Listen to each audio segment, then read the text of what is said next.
It is a historic moment that's set to change thousands of lives. India and Bangladesh are swapping 162 enclaves, pockets of one country's territory surrounded by the other. That means a new identity for 50,000 inhabitants of these enclaves who have been deprived not only of nationality but also public services. With this, India gains access to 55 Bangladesh enclaves that house 14,000 residents. In other words, tonight India has 14,000 new citizens. And joining me now is my colleague Sunetra Chaudhary, who's at the India-Bangladesh border in Cooch Behar, where she's witnessing the historic exchange of scores of enclaves between the two countries. Sunetra, over to you. Yes, we're coming to you from Mashal Danga, which used to be a Bangladesh enclave, but as you can see, we're here right in front of the tricolour, and there's a melee breaking out because, as you see, history being made here in Mashal Danga, which is a Bangladesh enclave, and you can see people marking that with firecrackers in the sky.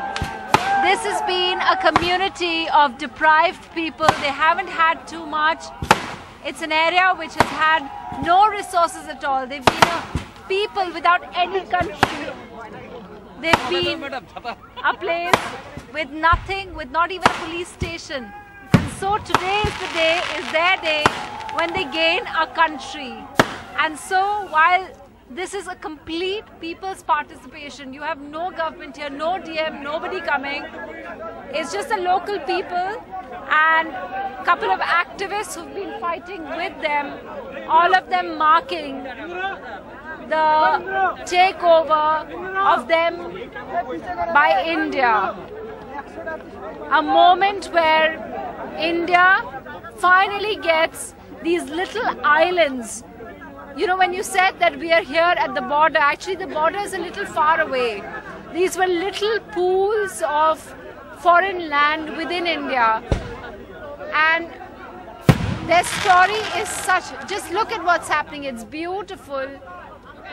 It's a bit of a hazy night, and you know, in many parts of the country, they believe that a little bit of rain is always a sign of good beginning, and there's been a little bit of drizzle all through the evening, and now everybody's waiting for the moment that the tricolour, that the Indian flag will be unfurled over here. The people who live here have been Bangladesh citizens till this moment right now. Today is the day when they embrace a new nationality. 14,000 people live here, and they were given a choice. Do they want to stay here, or do they want to go to the country of their origin, which is Bangladesh? And not one person wanted to go back. They wanted to stay back.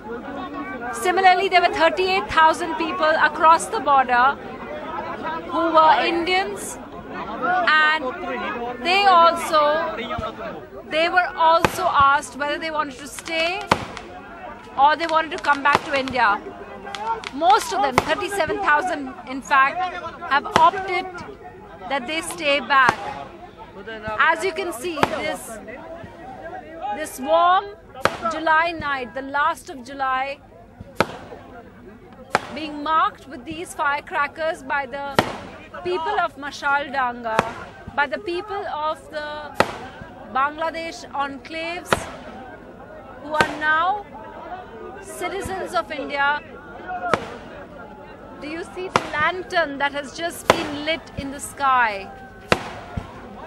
NDTV has spent the last 2 days speaking to the people who live in this area, and their stories have just been so poignant, telling tales of how it is that they survived. If we can just hear the songs that they're singing now.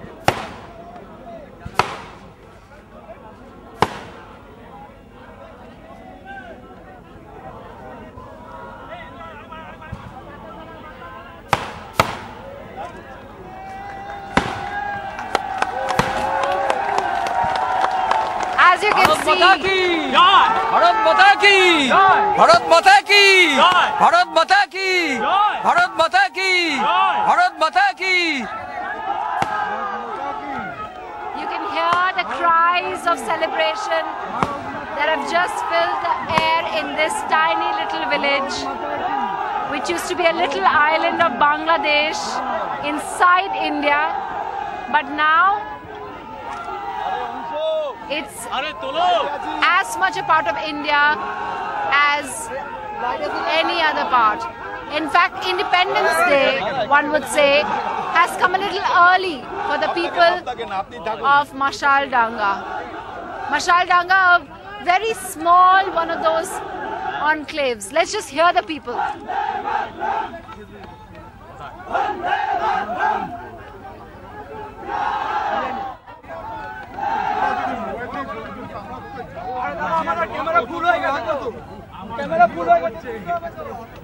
People throwing flowers, they're throwing some rose petals, singing, all talking over there.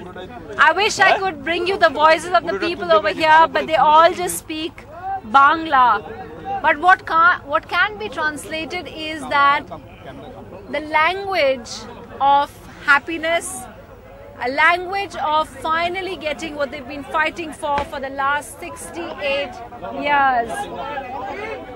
It's a dark night, so, and as you see, they've immediately lowered the flag. They've immediately lowered the flag as a mark of respect for the mourning that has been happening. One of the people now just addressing the other groups of people here. It's a very small crowd. It's not a very large enclave. It's a small group of people, but just marking this moment in history that this place has got a leader after 68 years.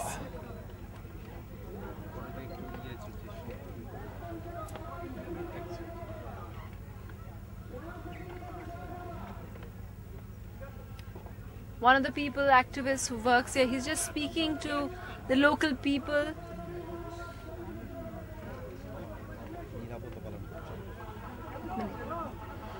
They want everyone to mark a moment of silence in reverence to the historic occasion.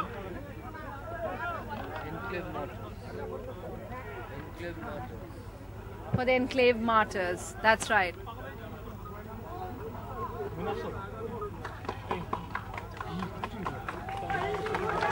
A moment there just to mark those people who fought for the rights of the enclave residents. Of course, it's no longer an enclave now.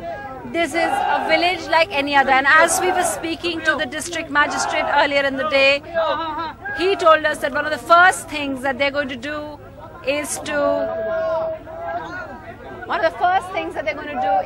get the people over here, 14,000 people, an address.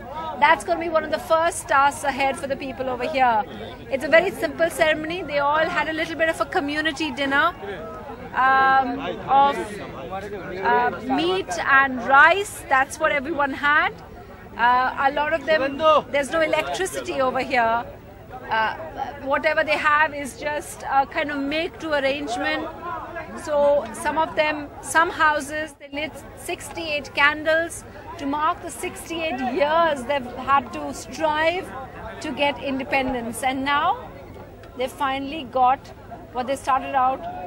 And it seems for the people here, Independence Day 15 days early.